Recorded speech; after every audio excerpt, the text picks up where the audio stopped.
And I heard something in the woods coming off the ridge. And I thought, well, maybe there's a deer coming out because hunting for back then was a way of life for us. My dad, my uncles, everybody. It didn't sound like a deer. It sounded like somebody walking through the woods. Now I call it bipedal.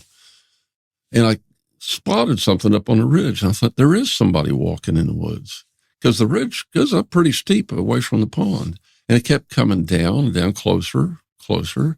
And it stopped beside a pine tree, not maybe 40 feet across the pond. The narrow end of the pond was pretty close to the wood line right there. A very mature 12-inch diameter pine tree. It stopped right there. I knew at that point that it was not a person.